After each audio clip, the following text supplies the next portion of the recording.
Hey you guys, it's me SpongeBob number 1 fan 1003 here, and as you can see I'm here with the super duper awesome SpongeBob Cine-Manga Book, and this one is called Crime and Funishment, and I actually just got this book yesterday as a surprise from my mom, and this is actually a very super awesome Cine-Manga book, and I really love it. Okay, so as you can see on the front cover, there's SpongeBob and Patrick, and they're obviously both in jail, and they have their, prison numbers right here, I think that's what they're called, and they both look very angry and bored. and here is the spine. Of course, this is a Cine-Manga book, obviously. Yeah, here's the spine, and then here's the back. It's basically just like any other SpongeBob Cine-Manga book. There's SpongeBob right there, but obviously it has a different description right here. Okay, so let's go ahead and start looking at the pages that are in this book. Okay. Alright, so there's SpongeBob and Patrick in the Bikini Bottom jail. And this book was made in the year 2004, as you can kind of see there. And there's SpongeBob and Patrick in the jail. They both look very angry. And then here's some info about the SpongeBob characters, of course. Like any other Cine-Manga book, or SpongeBob Cine-Manga book, I should say. And then the contents, all of the stories that are going to be contained in here. And then here's the first story, which is called Life of Crime. Okay. So Mr. Krabs is watching this crime show, and Mr. Krabs said that thieves need to be locked up forever. And SpongeBob says that Mr. Krabs has stolen lots of things. But, obviously Mr. Krabs has, stolen tons of things. And, Mr. Krabs says that he actually borrowed the stuff. So SpongeBob and Patrick are going to the park just to have some fun together. And then they see some balloons, and they want to buy a balloon at first, but then they decide to just borrow a balloon. So they take a balloon, they run away with it, they try to have some fun with it, and unfortunately the balloon pops. And then they panic, they try to put the balloon back together, but to no avail, the balloon is still broken. And they decide to run away from Bikini Bottom forever. So they made a campfire, and they're both very upset because they're not going to get any more mail or have nice warm beds, no more delicious Krabby Patties, no more anything, and they're very upset and depressed. But then they realize that all of the running will be good for their buns and thighs, and they can be free men. They can loosen their ties, they don't have to shave, and they are free men.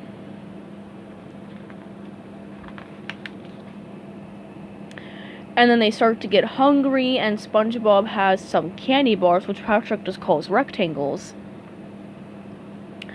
And Patrick decides to eat his candy bar, but of course he doesn't even know that he ate it, and he thinks that he dropped it somewhere.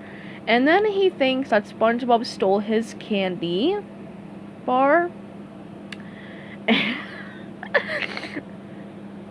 Wait, where's the "you took my only food, now I'm gonna starve" scene? Oh no, they didn't even include it in here, dang it. I'm very sad now. Okay, anyway. Alright, I'm just kidding. So, SpongeBob eats the candy bar, he decides to eat the bar. So he unwraps it, and then he eats it whole. And, Patrick says that he's gonna tell on SpongeBob for stealing the balloon. And then they run to the Bikini Bottom police department, then they cry and confess that they stole a balloon. And then they're locked up in a cell, but only for, less than 2 seconds. 'Cause they didn't even do anything wrong. That wrong. And apparently it was actually free balloon day. And the nice police officers give SpongeBob and Patrick lollipops for the trip back home.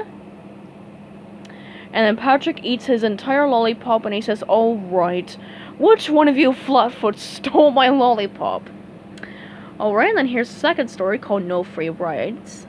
So sorry about that glare. Alright. So of course, little SpongeBob fails another driving test. Of course. Alright. And SpongeBob says that he'll have to see Mrs. Puff again next year.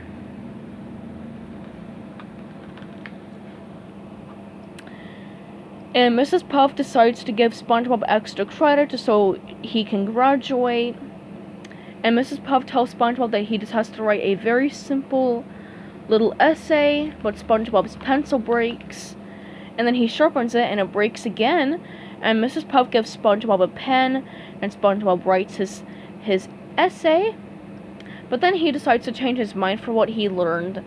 And and his hand starts to cramp. My hand is cramping, Mrs. Puff, make it stop!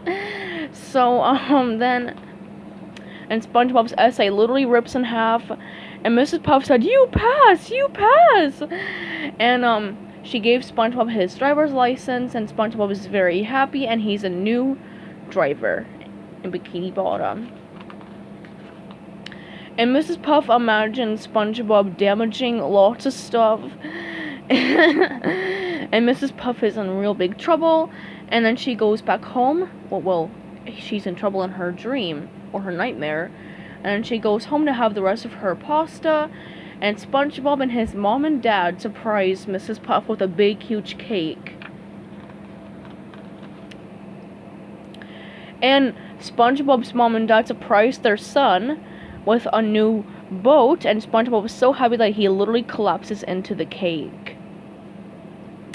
And SpongeBob's parents take him home. And Mrs. Puff decides to end this before it begins, because obviously SpongeBob, he's not ready to drive, alright? Because SpongeBob literally sucks at driving. And then, SpongeBob's mom and dad took him in at night, and you can see there's a bandage wrapped around his head, because obviously SpongeBob suffered a bit of head trauma. And SpongeBob goes to the boat anyway, without listening to his mommy or daddy. And Mrs. Puff gets into the boat, and SpongeBob's sleeping in the boat. Mrs. Puff gets into it, and then she drives away, and SpongeBob thinks that she's a boat jacker. And then SpongeBob accidentally sprays pepper spray in his eyes. And he pretends to be a radio, and then he realizes that the carjacker is Mrs. Puff. And of course, Mrs. Puff is in jail again, and SpongeBob gives her a call. And SpongeBob sticks with Mrs. Puff as his teacher, even though Mrs. Puff said that Mrs. Flounder is starting a new class Monday morning. But of course, SpongeBob thinks that Mrs. Puff is the best teacher. And then the third story is Nasty Patty. Focus. There we go. Alright. So there's a health inspector coming to the Krusty Krab, and SpongeBob and Mr. Krabs are very nervous. Well, they give him a bunch of food to try out. And the health inspector eats all the food. And he hasn't had a Krabby Patty yet, so SpongeBob makes one for him. Yeah, and they saw something about, like, you know, a fake health inspector or something. Yeah. Oh, yeah, okay. So, SpongeBob and Mr. Krabs make him a disgusting Krabby Patty, if y'all remember this episode. And the health inspector chokes on a fly, and Mr. Krabs and SpongeBob think that the Krabby Patty killed him, and then there's the real fake health inspector that has been captured and arrested. And SpongeBob and Patrick, not SpongeBob and Patrick, SpongeBob and Mr. Krabs go to bury the health inspector. And the police see them, but they think that SpongeBob and Patrick are just, like, you know, they just take SpongeBob and Mr. Krabs back to the Krusty Krab. Why do I keep on saying SpongeBob and Patrick? Alright. So SpongeBob and Mr. Krabs go into the police boat.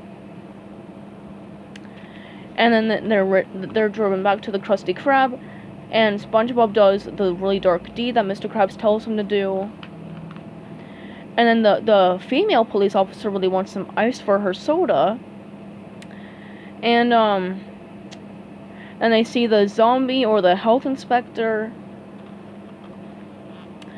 And apparently, Mr. Krabs and SpongeBob actually passed the inspection, which is really good.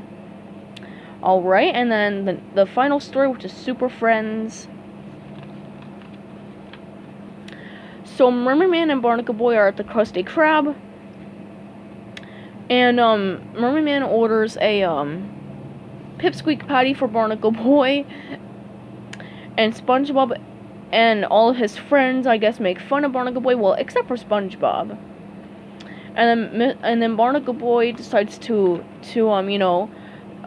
be evil, and Barnacle Man now, and the Dirty Bubble, and oh my gosh, and Man Ray do some really nasty things to other people. And Mermaid Man gives up because obviously he doesn't have his partner with him anymore. And SpongeBob and his friends decide to help. So they see all the cautions that they're going to be able to be put in. And now SpongeBob is the Quickster, Squidward is Captain Magma, Patrick is the Elastic Waistband, and Sandy is Miss Up Here. And they talk to the chief. Holy halibut, it's the chief! And Barnacle Boy and his new friends are at Makeout Reef. And then Mermaid Man and all of his new super acquaintances try to defeat the bad guys, but apparently SpongeBob gets a bunch of lava on his head, like he's getting burnt alive, and Patrick gets stretched out. And then Squidward accidentally gets tossed a water ball at, and he is now in ashes. And Sandy gets hit by a car when she's invisible because they can't see her. And then Evil wins. And Barnacle Boy or Barnacle Man tells Mermaid Man all these things, and he wants an adult-sized Krabby Patty. And Barnacle Boy decides to go back to the good stuff. And Mermaid Man goes to, get Kyle his Krabby Patty, and the Dirty Bubble and Man Ray feel very, very sick because of all that. And Barnacle Boy has his Krabby Patty, but he doesn't think he can finish it because it's so big. And then SpongeBob and all his friends are seriously injured, and they're laughing with Barnacle Boy and Mermaid Man, and even Man Ray and the Dirty Bubble laugh in jail, and even the chief also laughs along with them. Alright, and then here's the SpongeBob Tales from Bikini Bottom Cine-Manga, which I'd actually kind of like to get that one soon. And then there's a Jimmy Neutron Cine-Manga. And then some more stuff from Tokyo Pop, of course. And then the Fairly Odd Parents. I love Cosmo so much. He's so funny. But yeah, that's actually pretty much all for this SpongeBob Cine-Manga book. I actually really enjoy this SpongeBob Cine-Manga book. I quite like the stories that are in this one. Probably my favorite part about Super Friends is when Barnacle Boy and Mermaid Man get back together, or Barnacle Man, I should say, I'm sorry. And I really liked the part in the health inspector story, I guess, when SpongeBob and Mr. Krabs pass the inspection. And my favorite part about the No Free Rides episode is just how funny it is, like, how SpongeBob, I don't know, whatever. And my favorite part about the crime wave, I guess, episode is I guess how funny it is when Patrick thinks SpongeBob stole his candy bar. I thought that was really funny. Alright, so I hope you guys enjoyed this video. So goodbye everybody, have a great day, and peace out.